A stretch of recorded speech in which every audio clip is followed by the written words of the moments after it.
Hello and welcome back, ladies and gentlemen, where we are looking at a mass grave from a Roman era battle that was discovered beneath a soccer field in Vienna, or football field if you are a friend from over the pond. And archaeologists believe that there are as many as 150 individuals that were hastily buried at the site after a catastrophic military event. And I think that's putting it a little lightly. Yeah. So at some point during the first century CE, there was a battle out here between the Romans and some Germanic tribes. We don't really know who yet. The archaeologists are still looking into that. And it seems that 150 people were hastily buried after what appears to have been some sort of military disaster. Because one, you lost 150 people, and two, you didn't have time to dispose of the dead properly. Yeah, usually after burials or after battles, you tend to take time to bury your dad, assess the situation, figure out what had happened. Here, Yeah, they did not quite have that opportunity and had to quickly dump people. And it's yeah, interesting because one of the things I do want to point out that they're using very vague wording of as many as 150 individuals. A lot of that tends to go with bioarchaeology, which is how we identify and address the bones. A lot of times we do minimum number of individuals because, you know, we have 70 femurs, 30 ulnas, we got 15 skulls, and you have to try and yeah, discern how many people were actually there based on yeah. varying Because quantities of bone. what you're looking for is the type of bones that human beings tend to only have one of. Like you have one pelvis, one skull, one jaw. So you're look the people are that's where you get those minimal counts from. Is you know how many of the bones that there are only one of in a was a very symmetrical human body do you have? Well, you can use some of the other appendages, but you do have to be a little more weary, and it does play into the overall count. And it's very interesting because this ties back to a lot of Roman history and Roman acts of war and the battlefields that they took place in. Yep.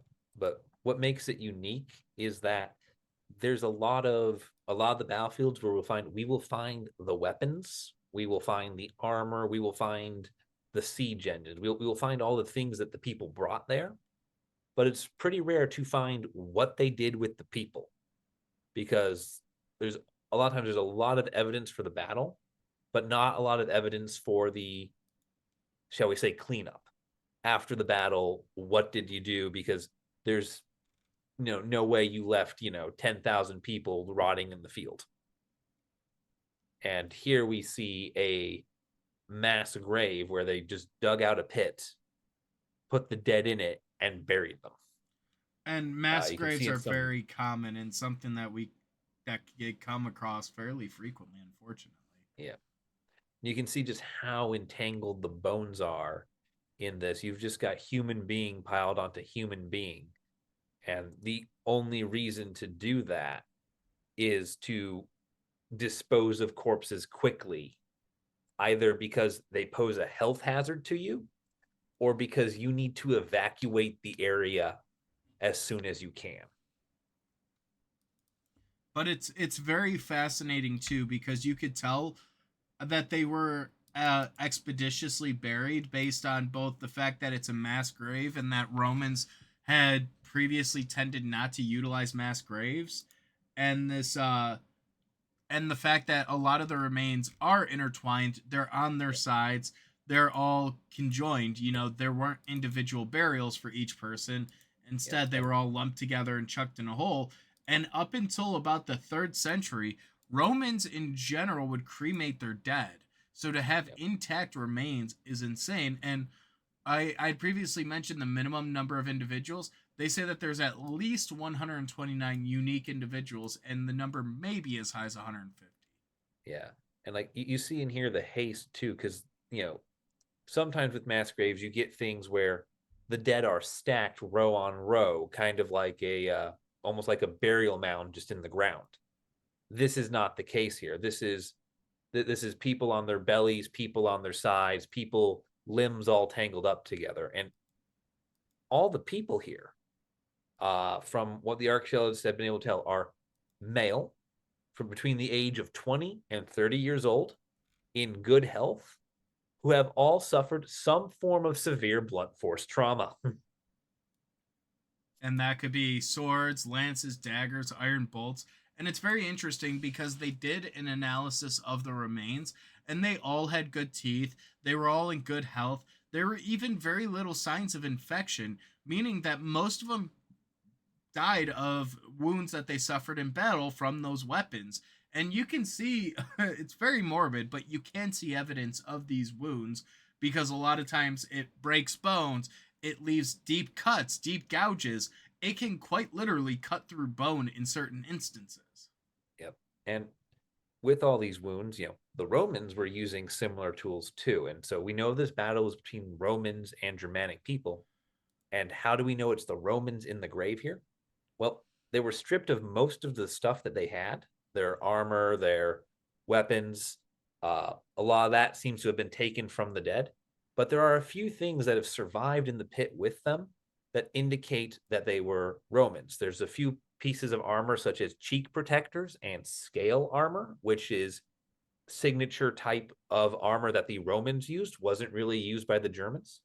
And a lot of times they left the sandals, they left the people's shoes on. They weren't taking the clothes, they weren't taking everything from the dead, just the military equipment. And the Roman sandals are on the feet of some of the corpses.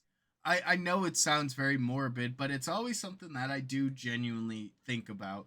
Of when a soldier dies on the field, obviously there is equipment, there are tools, there are weapons that can still be reused and recycled. But man, what a morbid thought to just be looting a corpse of your fallen brethren for any usable material and stripping them of almost everything except for the bare minimum. And a lot of times it's shoes and like undergarments. They would even take top layers if it weren't cut up or bled through. Yeah. And it's morbid, but it does happen, and it's kind of cool because they did find an iron dagger that had a scabbard with an inlaid silver wire, which is traditionally Roman, and they dated it between the first and second century, and the bones Yep. date from 80 to 230 CE. Yeah. And what they think happened, comparing this with the historical record, is during the reign of Emperor Domitian, there was a series of battles called the Danube campaigns between 86 and 96 CE. And we know for a fact that Germanic troops were on the offensive in this area in the year 92. And so that is the most likely source of this grave, would be a relatively large border skirmish between the two forces.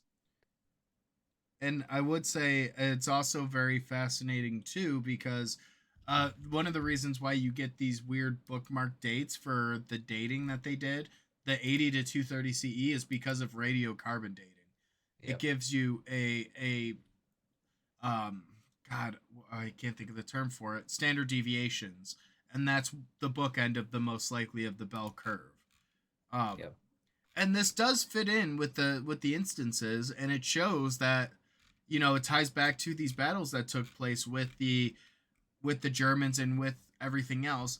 I do find it very fascinating because this is done as a form of mitigation archaeology that the British call it, where construct before construction work happens, a lot of times they'll go in to investigate for archaeological remains. And when you look at the video that is also linked on this page, you can see construction happening all around. You can see the heavy equipment on site. You can see apartment buildings in the background. Like this is in a residential area, and they're just on top of a mass grave of dead Roman soldiers. Yep. And honestly, I feel like this is Vienna coming full circle. Vienna was founded as Vindobota, a Roman military outpost that the Romans grew into a fortress. The fortress became a town. The town became the city of Vienna. And went on to do all the things that Vienna did, like leading Austria and being a center for music and art. It's very interesting, and it really does show how history evolves and builds up and changes. And this is yet another example why I do think it is very important for this kind of salvage archaeology to take place. I know that's something that Cullum and I both do professionally, is work with these kinds of projects and do this kind of work. And it's something that a lot of people may not recognize or may not understand because it's not often in the public eye until really cool discoveries like this come to the forefront. Yeah. But I do think that's probably a good point for us to wrap up this episode today. Let us know what your thoughts are down below, and we will see you in the next one.